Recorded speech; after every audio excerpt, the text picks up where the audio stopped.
Depuis combien de temps faites-vous partie de l'association? Eh bien, c'est une longue histoire avec le château de Blain. L'association va avoir 30 ans l'année prochaine. Moi, je fais partie depuis presque le début, hein.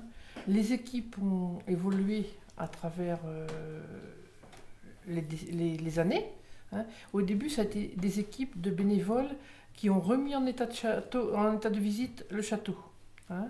Donc du débroussaillage, du nettoyage.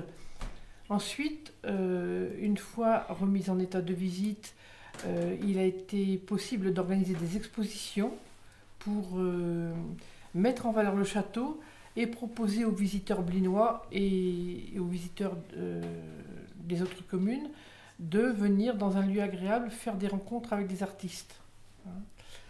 Et petit à petit, l'association Château et Sœurs Blinois s'est spécialisée dans les actions médiévales.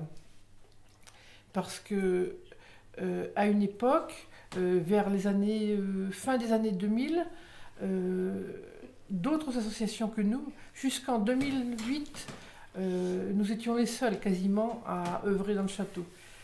À partir de 2008, il y a eu d'autres associations pour mener des actions. Donc nous, du coup, on s'est orienté davantage vers la reconstitution historique et vers les actions pédagogiques à destination des écoles et des collèges, hein. Donc les actions de reconstitution historique sont menées par l'équipe de Château et Sœurs Blinois. C'est à peu près une vingtaine de membres dans le bureau.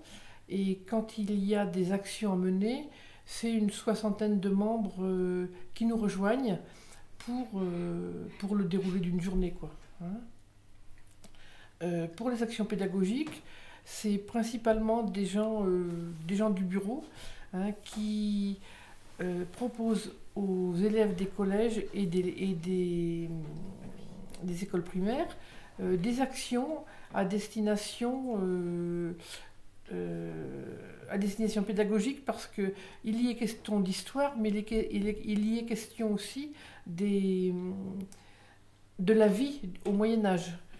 Actuellement, par exemple, on peut proposer aux élèves des écoles des ateliers sur la calligraphie, sur la construction des cathédrales, un atelier également pour la visite du château et parler de son architecture et de son histoire, et puis un atelier pour parler de l'armement au Moyen-Âge et de la manière dont s'organisait la vie au Moyen-Âge, quoi.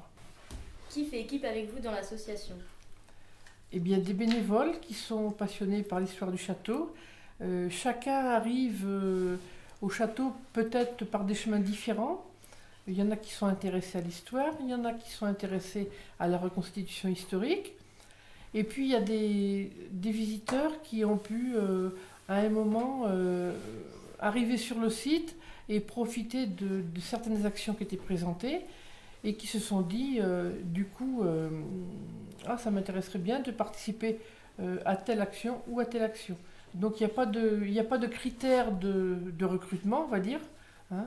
C'est principalement l'envie de venir faire des choses ensemble et de pouvoir présenter au public des programmes intéressants. Quelles sont vos actions et vos objectifs? Alors pour l'association Château et Sœurs Blinois, je vous ai dit donc les manifestations de reconstitution historique, hein, plusieurs fois dans l'année, au cours de l'été, au cours des mois d'été, juillet et août, il y a des week-ends d'animation médiévale, hein, où on peut présenter au public la vie au Moyen-Âge, hein, et le clou des reconstitutions historiques, c'est les joutes d'archers à la fin du mois de septembre, hein, qui regroupe actuellement 4 à 500 reconstituteurs, hein, tous en costume d'époque, avec un village médiéval installé dans la prairie en face du château, où ils ont 120 à 130 pavillons de toile et où ils vivent comme au Moyen-Âge, hein, avec le feu de bois, les recettes médiévales, Parce que la passion de la reconstitution, ça peut aller pour certains jusqu'à se spécialiser dans un type d'action et vraiment à rechercher, par exemple ceux qui veulent faire de la cuisine, eh bien rechercher les livres qui traitent de la cuisine au Moyen-Âge avec les produits qui étaient utilisés, la manière de les traiter, etc. etc. Quand c'est par exemple, ce sont les joutes d'archer, il y a un concours de pâtisserie médiévale. Donc les gens qui participent à la reconstitution peuvent fabriquer une pâtisserie, une recette médiévale. Et il y a un jury qui se rassemble et qui déguste les produits et qui attribue des récompenses. Que représente le château pour vous? Eh bien, un monument déjà qui est là depuis longtemps, puisque je vous ai dit, je suis originaire de Blain, donc je l'ai toujours vu là. Et depuis que je fais partie de l'association, j'ai vu l'évolution aussi du monument dans la ville. Hein. Le monument, qui est un emblème quand même de la ville de Blain, participe aussi à sa renommée et à sa prospérité, parce qu'il est là, parce qu'on peut organiser des actions contemporaines, des actions d'aujourd'hui, en lien avec l'histoire, quoi. Hein. L'année dernière, une équipe a fait un film sur l'histoire du château. Je ne sais pas si vous avez eu l'occasion de le voir, mais c'est un film qui a retracé toutes les époques de l'histoire du château. Et on voit bien que depuis le XIe siècle jusqu'à la guerre 39-45, il y a eu beaucoup de choses qui se sont passées, quoi.